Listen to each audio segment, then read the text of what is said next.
Patricia Lindner, spiritual career alchemist and mentor, is on a mission to disrupt patterns of shame, guilt, and fear, and help extraordinary women expand into their fullness.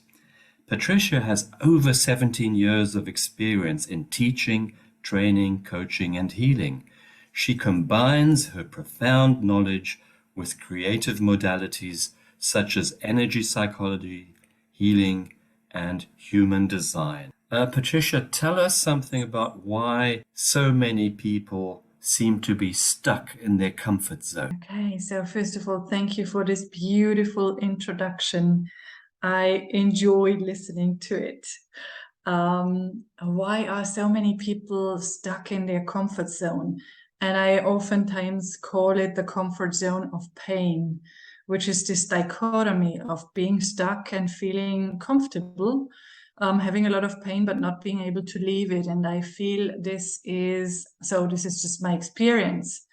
I'm not claiming that this is the truth, but I feel there is something going on that this staying comfortably numb is easier than stepping outside of this very familiar box, because there is this big fear of failure, this big anxiety around what if it doesn't work out, what if I can't do that, what if people talk about me in a way that I don't want them to talk about me.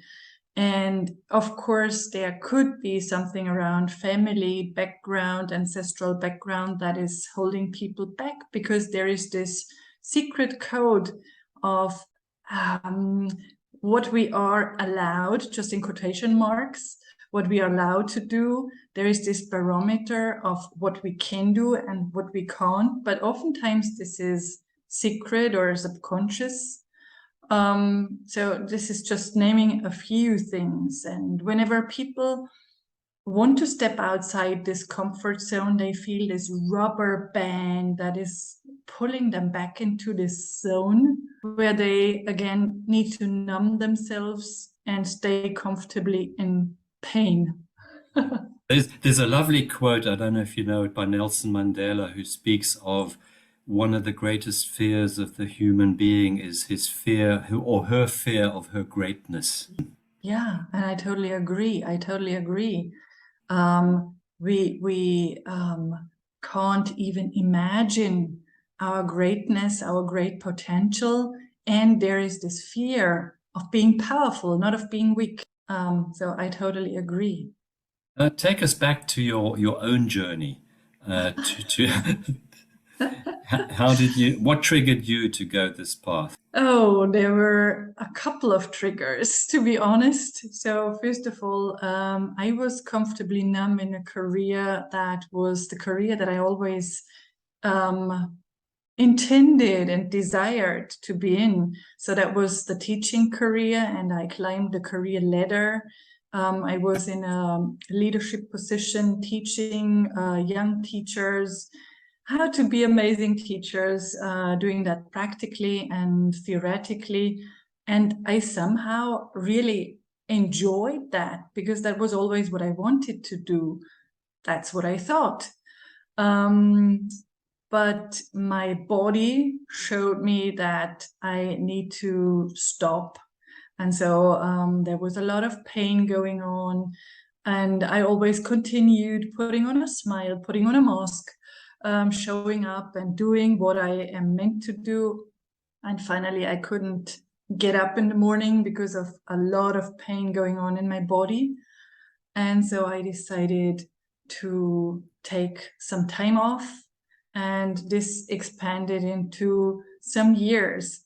And I realized that I did so many apprenticeships in creative, in intuitive, in energetic stuff, to say it in a colloquial language, that I decided to create something new so that I could leave my comfort zone of being safe in this career and tapping into a next chapter. So this was one of the triggers. And then there was this trigger of me having two kids. And I feel this was a big trigger because it confronted me with feelings and with sorrows and with thoughts that I didn't have before being a mom. And so I guess this was also what triggered my change. Let me think bigger, step outside the box, and getting out of my head and more into my heart. And now I feel like it is a combination of head and heart. You obviously focus much on helping other women come into their fullness. What advice would you give other women in a similar situation? Because a lot of women are in this position of having to find their career path and at the same time wanting to fulfill their family obligations. So I think about two different ways of putting it. So the first one is, don't let yourself be defined by your past, because this is just what you're telling yourself. Define yourself by co-creating a future that is awaiting you and that is making you feel happy, fulfilled, and aligned. And I think there is so much more. And we really can tap into this more. There is this potential out there. We just don't realize that. Putting it in different words, I'd say, imagine you were 88 years old and you looked back on your life, and maybe now you are 30 or 40 or 50. So this is a heck lot of time to still live fulfilled. Because when you're 88, once you're 88 and you look back, you might be full of regrets of not having tapped into this potential, of not having lived an aligned and fulfilled life and a fulfilled career. There is no one forcing you to do that, and all those stories that go on in your head, and I know exactly about these stories. They just are made up stories. There is so much more for you. So do it now. Yes. There's a famous saying by a sage, I don't know who said it, you have all the time in the world, but no time to lose. And that's so true, because this is so, at least for our 3D physical reality, there is no time to lose. All the other things are infinite, but for the 3D reality, the body, time is not infinite. So we have no time to lose, to change, and to do it now, and to transform, and to tweak and shift into this genius version. I find it so fascinating that the body has this intuitive intelligence of telling you very early on whether you are in flow or whether you're not in flow. Absolutely. And this is so fascinating that you just touched upon this, because yesterday I love writing, and yesterday I write poetry. This is the main way of putting down my thoughts. And yesterday I started writing a poem that is like a dialogue between body and then I asked myself, what is the other one? When I talk to my body and I say to my body, why don't you function? Why are you producing all this pain that is keeping me from living a fulfilled life? That's what I really said. And then I asked myself, if the body is talking to me, who is the me? Is it my brain? Is it my heart? Is it my soul? Is it consciousness? And so I really had a hard time figuring that out. What is it? Who is the other one that is talking? And so I just thought that it is consciousness, because I'm neither my body, nor my name, nor my brain. Yeah, just sharing this with you. Going back to this head mind, heart mind, the ability to connect with the heart intelligence. Are there any practical exercises you would recommend? Yeah. So one thing that I really, really love, I love doing it myself, and I love doing it with clients, with friends, is going on a vision walk. And this is not a walk that is just envisioned. This is after a meditation, a meditative phase where you get out of your head and really get into your heart. You just turn off the computers that are running all the time.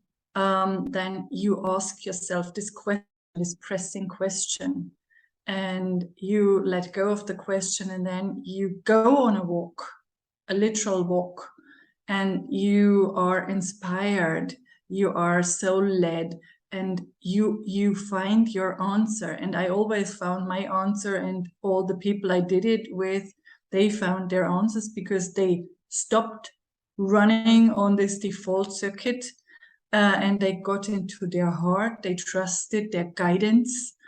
They were oftentimes out in nature, and so connecting with nature, and being guided by this heart intelligence. This is a fun way and a very intelligent way. Yes, tell us a bit about what you do in your retreats. Okay, so this could be one thing that I do that is an amazing way to really get answers or decisions very clear, and to get clear guidance. Other than that, and this depends on the people participating, I love doing creative things. For example, sometimes I focus on body wisdom or soul art, which is an impressive tool to, again, get out of your head and connect with a higher guidance, using, again, the body wisdom, as the body is the outline, the framework of what you create. And you don't have to be an artist at all. By the way, I think everyone is an artist, but you don't have to be artistic in the way oftentimes people think they need to be, to really enjoy this and to create something that is much bigger than you, and to tap into information that is so clear and that gives you the next step on your path. So this could be a focus. This could be a focus. Then there is nature and connecting in nature, connecting with nature as something that brings us in touch with our intuition. Of course, meditative things. And then there is something that I totally love. This is logosynthesis. And this is part of everything I do, part of retreats, part of one-on-one work, helping people declutter their minds. As I oftentimes compare it to this big museum of old stuff, of old memories, of wounding, of stored, frozen energies. And then there is this very simple, very fast and rapid working tool that helps you get rid of painful memories, just by using 3 easy sentences. And after that, you just have this memory, but it is not loaded with bad emotions. You're not attached to it anymore. So it is like detaching, opening a portal, and opening up to a more energetic flow, so that you have more energy available. Going into the breaking of limitations, of blockages, isn't often a trauma, a past trauma, hindering a lot of people from breaking out of an old mindset? Yeah, absolutely. I agree that most of the time it is trauma, and people tend to say that, oh, I'm not traumatized. I had a great childhood. Everything was fine. But I think, so again, this is my idea about this. I think even just restrictions, punishment, words, ways that you grew up that could have been so traumatizing, that is like a big harmful conditioning and a limitation to what you could do and what you could be. And so applying work that that gets you rid of these limitations is so liberating. And yeah, as mentioned, logosynthesis is one of... We do a lot of walking here on the island of Mallorca, where I live, and I find this absolute immersing in nature really so rejuvenating and energizing.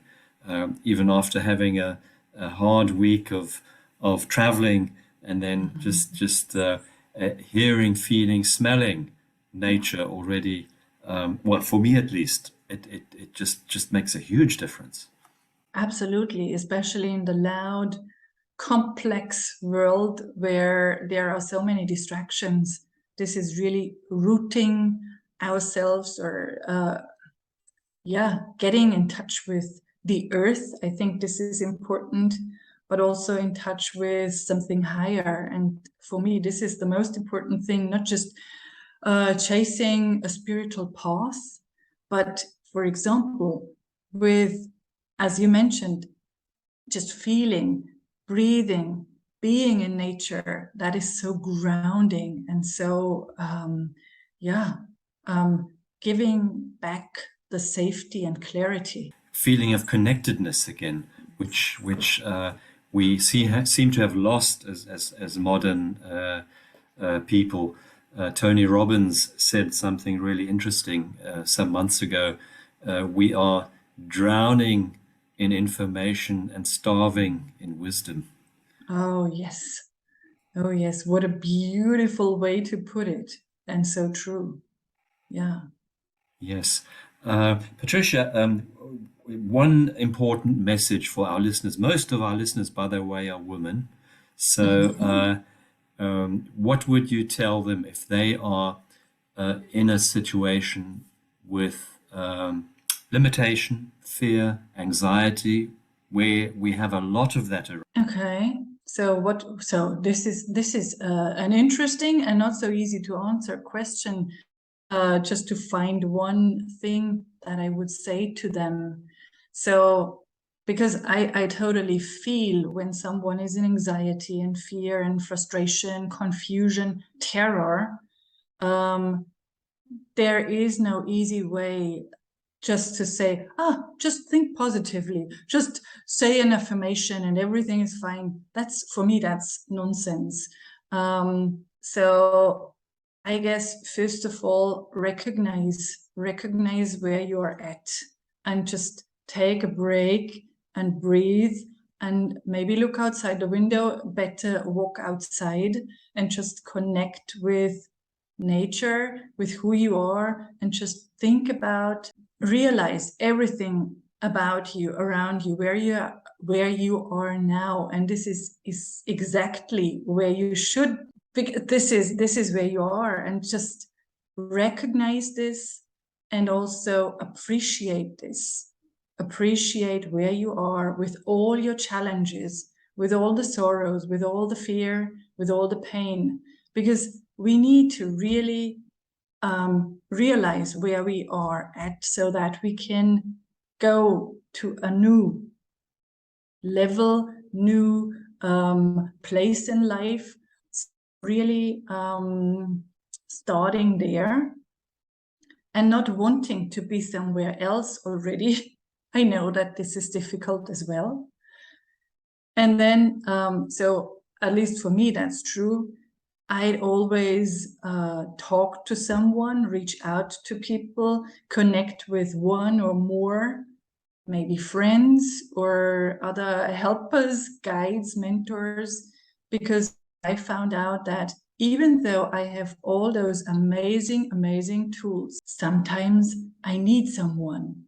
I need someone to really get me clear, to get me out of my head, to get me back on track. and to be there. This is just mirroring my thoughts or taking me by the hand. And that's nothing to be ashamed or to be afraid of. So I think that's another thing that I'd say, always ask for help. Because we are not here, or we are not meant to do it alone. So we are social people, and I think we should help each other. Yes. Patricia, how can people connect with you? So people can visit my website, which is www.patricialindner.com. There are two N in my surname, Lindner. So this is the easiest way, and they can figure out how to get in touch with me, as I offer some free stuff, or they just can reach out for a connection call to get to know each other. And this often helps, just to have a quick conversation of 30 minutes. And I'm on social media as well. So I'm on Instagram, and I'm on LinkedIn, and I'm on Pinterest. It was great talking to you, Patricia. I think you have an important message for everyone out there. And thank you very much for talking with us. Thank you so much for having me. I enjoyed our conversation very, very much.